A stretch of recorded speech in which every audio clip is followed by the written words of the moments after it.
There is a country on Earth where the highest point of land is 2.5 meters above sea level. Not the highest mountain, not the highest hill, the highest point anywhere in the entire country. 2.5 meters. That is shorter than a professional basketball player.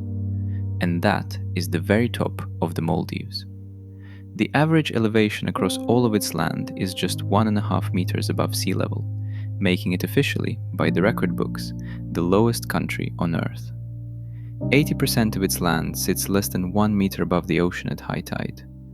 The entire nation is, geologically speaking, a collection of coral reefs and sandbanks that the Indian Ocean has not yet decided to reclaim.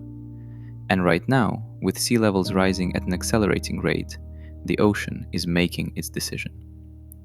The Maldives consists of 1,192 coral islands, grouped into 26 natural atolls, spread across approximately 90,000 square kilometers of the Indian Ocean. That 90,000 square kilometer figure is the country's territorial waters. The actual land area of the Maldives is 298 square kilometers. The ocean that the Maldives claims is 300 times larger than the land that the Maldives stands on. The country is almost entirely water. The islands themselves are tiny, most of them averaging only 1 to 2 square kilometers in area, none of them longer than 8 kilometers end to end. There are no rivers anywhere in the Maldives because there is nowhere high enough for water to flow downhill. There are no hills. The entire country is flat. Perfectly, completely, almost impossibly flat. The capital city, Male, sits on an island of approximately 8 1/3 square kilometers. On that island live over 250,000 people. That density, more than 30,000 people per square kilometer, makes Male one of the most densely populated cities on Earth. Residents of Male look out their windows across streets so narrow that two people can barely pass each other, and in every direction, within a few minutes' walk from anywhere in the city, they reach the sea. The sea is always right there, always visible, always present. In the Maldives, you are never more than a short walk from the edge of the country itself. Here is something you almost certainly use every single day without knowing it came from the Maldives.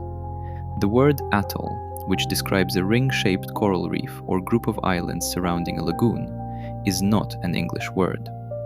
It came directly from Divehi, the language of the Maldives, where the word athohu described the circular reef formations that define the island chain. When European explorers and scientists needed a word for this geographic feature, they took it from the only people who had lived among them long enough to name them. Every time a nature documentary mentions an atoll, it is using a Maldivian word. In the 19th century, the Maldives was a significant player in global commerce for one specific reason: cowrie shells. The small, smooth, perfectly formed shells that appeared naturally in enormous quantities on Maldivian shores were used as currency across vast swaths of Africa and Asia for centuries. The cowrie was lightweight, distinctive, beautiful, virtually impossible to forge, and durable enough to survive long sea voyages. Ships from across the Indian Ocean came to the Maldives specifically to load up with cowrie shells, which they would then use to buy goods in markets from Bengal to West Africa. One of history's most significant international currencies was produced, quite literally, by the ocean surrounding one of the world's flattest countries. On October 17, 2009, one of the most extraordinary political events in the history of any government took place beneath the surface of the Indian Ocean. President Mohammed Nasheed of the Maldives, along with 12 of his cabinet ministers, donned scuba gear, plunged approximately 20 feet below the surface of a lagoon off the island of Girifushi, and held a formal cabinet meeting on the sea floor. The ministers sat at a table anchored to the sand at the bottom of the ocean and communicated through hand signals and small whiteboards, because speaking underwater through a scuba regulator is not practical for policy discussion.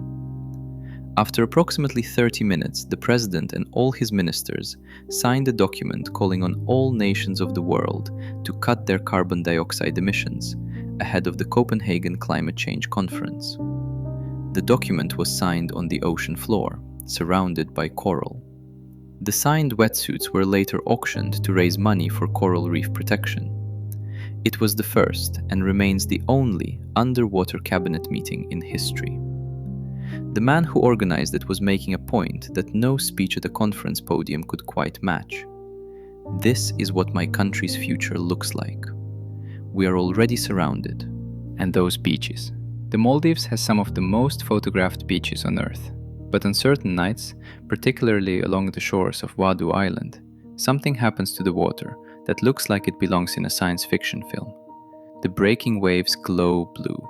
Not reflect blue, emit blue.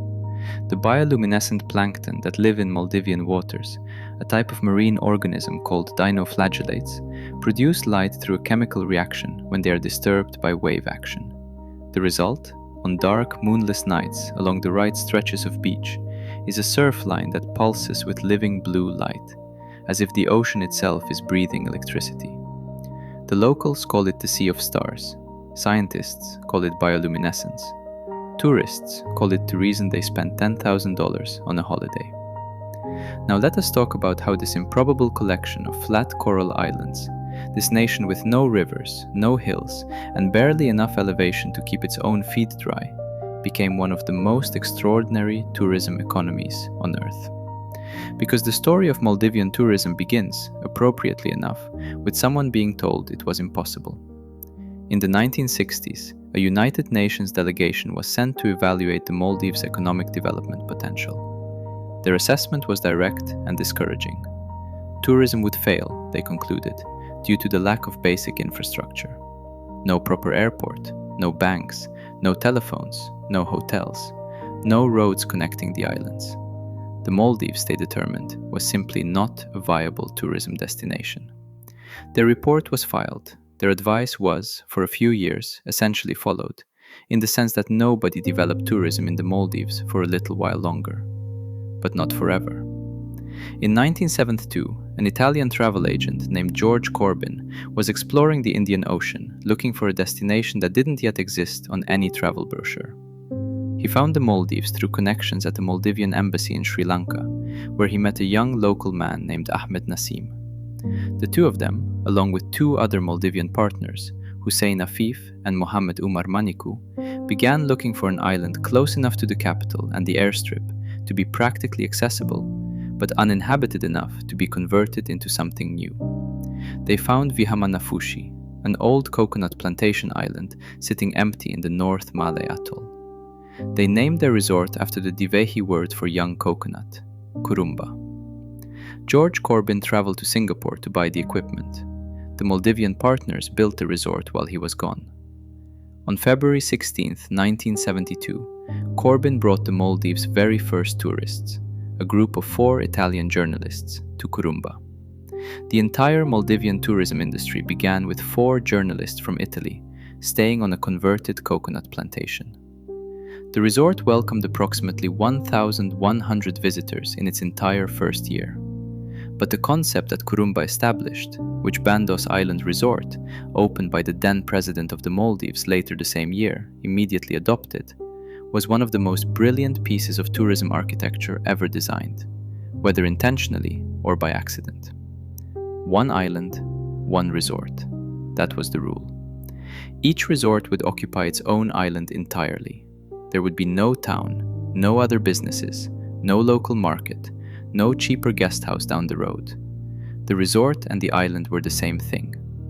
Guests who arrived would find themselves on a private island of extraordinary beauty, surrounded by the Indian Ocean, with a reef immediately accessible for snorkeling and diving, palm trees overhead, white sand underfoot, and absolutely nowhere else to go and nothing else to spend money on except the resort itself. This was not just aesthetically appealing, it was economically transformative. The one island, one resort model created something that almost no other destination on Earth could offer. True, physical, unavoidable isolation combined with genuine luxury. Every dollar a guest spent went to the resort. There was no leakage into a surrounding economy, no money walking out the door to a cheaper restaurant 3 streets over, no alternative accommodation down the beach. The island was the experience, and the experience was the island. Guests paid extraordinary amounts for that isolation and that experience, and the revenue stayed within the system entirely. By the time the global luxury travel market in the 1990s and 2000s began demanding exactly this kind of premium, separated, intimate resort experience, the Maldives had been refining the concept for 2 decades and had no competition that could match it. The economics that resulted are almost surreal in their efficiency. The Maldives receives approximately 2 million tourists per year. Its resident population is approximately 520,000 people. This means that every year the country receives 4 times its own population as visitors, and each of those visitors spends, on average, approximately $2,685 during their stay. Not $2,600 for a budget traveler counting coins. That is the average across all visitors, including everyone from the moderate spenders to the guests staying in private overwater villas that cost $8,000 a night. The Maldives does not compete on volume. It does not try to attract the most tourists in the world. It charges the highest price per tourist of almost any destination on Earth. Tourism revenue in 2024 reached approximately $4.79 billion, representing 15% growth over the previous year. That revenue contributed roughly 66 to 68% of the country's entire GDP. In 2025, the Maldives welcomed 2,246,000 visitors, a new all-time record, and tourism receipts are projected to have exceeded $5.4 billion, surpassing even the ambitious targets the government had set. The Maldives has won the world's leading destination title at the World Travel Awards for 5 consecutive years. In 2024, it also won the world's leading green destination title for the first time. A country with no land resources, no minerals, no agricultural capacity, no manufacturing base, and an average elevation shorter than most people is generating $5 billion a year from tourism. The infrastructure that supports this is itself extraordinary. The Maldives operates the world's largest network of seaplane transfers, connecting the many resort islands that are too far from Malay's international airport to be reached by speedboat in a reasonable time. Arriving in the Maldives on a typical luxury holiday involves touching down at Malay's international airport, walking directly to a seaplane terminal, boarding a small aircraft that takes off from the lagoon, and flying for 20 to 45 minutes over an ocean of impossible blue until the pilot begins descending toward a tiny speck of white sand that is your private island for the next week.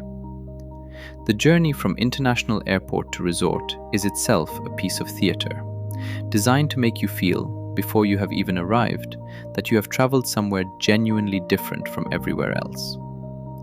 The resorts that have been built on the Maldivian island model over the past 5 decades now include some of the most spectacular and expensive accommodation on Earth. The overwater bungalow, a room built on stilts directly above the lagoon with a glass floor through which you can watch fish swimming below, is so associated with the Maldives that it has become the universal visual shorthand for luxury tropical travel. The world's first underwater restaurant, Ether, is located in the Maldives, sitting 5 meters below the ocean surface inside a glass tunnel, where guests dine while fish and rays swim past the walls above their heads. Underwater spa treatment rooms, glass-floored bathrooms suspended above the lagoon, private pools in which the water appears to flow directly into the ocean, private beaches with a butler service that ensures a cold drink appears the moment you begin to look vaguely warm. The Maldives did not just sell a destination. It created a template for what the word paradise means to the global luxury travel market.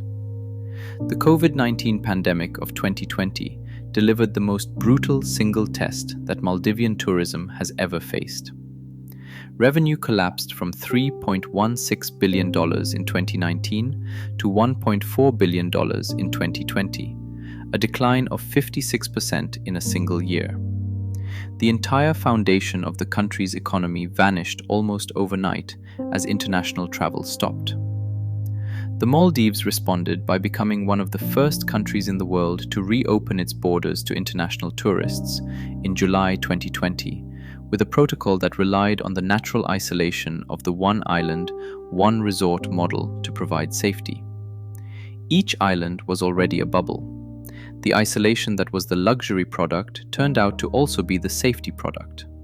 Visitors returned.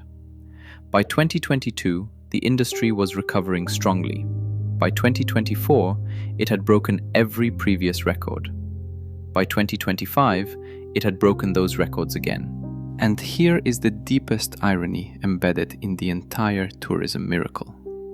The industry that sustains the Maldives, the flights carrying 2 million visitors per year, the diesel generators running resort air conditioning, the supply chains shipping food and equipment from across the world to remote island resorts, all contribute to the carbon emissions that are warming the planet, raising the seas, and accelerating the precise threat that will eventually make the Maldives uninhabitable.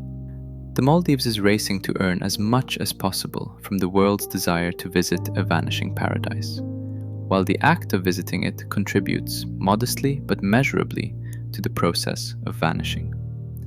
The country has committed to carbon neutrality. It is investing in solar power across its resorts. It was named the world's leading green destination in 2024. But it is still an island nation of 500,000 people, floating on coral reefs, earning its living from the dreams of richer people flying in from countries whose industrial history created the problem the Maldives is now facing.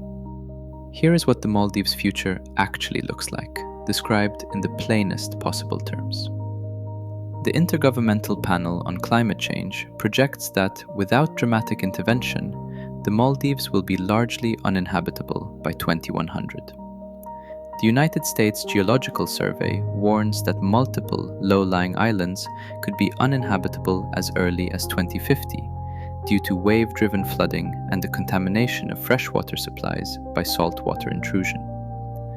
President Mohammed Nasheed, the man who held the underwater cabinet meeting, publicly announced plans to create a sovereign wealth fund using tourism revenues specifically designated to purchase a new homeland for the Maldivian people. He identified Sri Lanka, India, and Australia as potential locations where land might be bought if the islands became unlivable. A national government using money from tourism, shopping for a replacement country.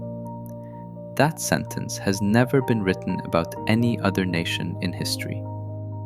The response being built right now is Hul Humale, an entirely artificial island constructed by pumping sand from the ocean floor onto a reef platform and raising it to 2 meters above sea level, double the height of most natural Maldivian land. Hul Humale is being built to house 240,000 people, roughly half the Maldives' population, on ground that sits high enough to remain above water for longer than the natural islands beneath current sea level projections. The construction is already significantly advanced, with tens of thousands of residents living on it. The Maldives is not waiting for the ocean to arrive. It is building higher ground to buy itself time. The Indian Ocean tsunami of December 26, 2004, which was triggered by an undersea earthquake off the coast of Sumatra, struck the Maldives with devastating effect. 82 people were killed. 14,000 people were displaced. 20 islands were rendered completely uninhabitable and had to be evacuated permanently. 50 islands suffered severe damage to critical infrastructure. In a country where the maximum elevation is 2.5 meters, a tsunami wave does not merely flood the coastline, it crosses the entire island. There is nowhere to go higher. The survivors of the 2004 tsunami were not on high ground. They were on rooftops, clinging to trees, floating on debris. The Maldives had no hills to run to. Over 2,000 species of fish inhabit the waters around the Maldivian atolls. 250 species of coral form the reef systems that give the islands their structure and protection. 5 species of sea turtle nest on Maldivian beaches. The waters contain whale sharks, the largest fish on Earth, which appear reliably in certain atolls during specific months of the year and can be snorkeled with at organized tourist sites. Manta rays the size of small aircraft glide through the channels between atolls in large aggregations. The marine biodiversity of the Maldives is so extreme that the reef systems alone, across 8,900 square kilometers, are considered among the most scientifically significant ecosystems on Earth. And those reef systems are also bleaching, as ocean temperatures rise and the warm water stress kills the coral polyps that build and maintain the structure of the islands themselves. The Maldives is not just sinking as sea levels rise. Its foundations are dissolving as the water warms. The Maldives converted to Islam in the year 1153 CE, when, according to tradition, a Moroccan scholar named Abu al-Barakat Yusuf al-Barbari arrived on the islands and persuaded the king to adopt the faith. Before that conversion, the Maldives was predominantly Buddhist for centuries, and ruins of Buddhist temples and stupas have been found beneath or near the sites of later mosques on multiple islands. The Divehi script, in which the Maldivian language is written, runs from right to left, and the language itself is closely related to Sinhalese, the language of Sri Lanka, reflecting the island's ancient cultural connections to the South Asian subcontinent. The Maldives is a Muslim nation with Buddhist ruins, an ancient Sinhalese language, and a cowrie shell currency history that once influenced African slave markets and Indian spice traders. There are currently over 160 resort islands operating in the Maldives, with new ones opening regularly. The country has nearly as many resort islands as it has inhabited local islands. It is a place where the primary populated zones are increasingly outnumbered by the tourism zones, where the industry has so thoroughly defined the physical organization of the country that the geography of the atolls is now essentially divided between where Maldivians live and where the rest of the world comes to dream. The Maldives built a $5 billion tourism machine on a platform of coral that averages 1.5 meters above the ocean. It did so in 50 years, starting from 4 Italian journalists on a coconut plantation. It did so despite a United Nations assessment that declared it unsuitable for tourism. It survived a pandemic that cut its revenue in half and came back stronger. It has won the world's top tourism award 5 years in a row. And it is doing all of this while racing against a clock that its own scientists say may run out before the century ends. The country is selling the world a dream. The dream is beautiful. The coral glows at night. The fish are extraordinary. The overwater bungalows are as perfect as the photographs suggest. And the country that built all of this, the 520,000 people who turned flat coral reefs into the world's most sought-after luxury destination, did not cause the problem that is going to take it from them.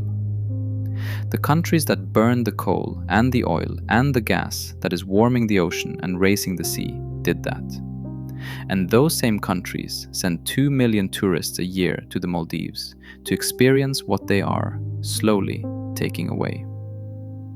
It will not exist by 2100, not in any form we would currently recognize. The Maldives knows this.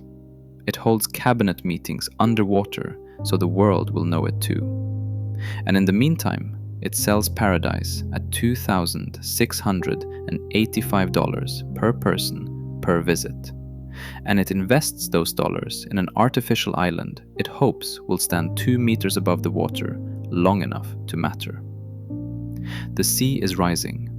The bookings are full.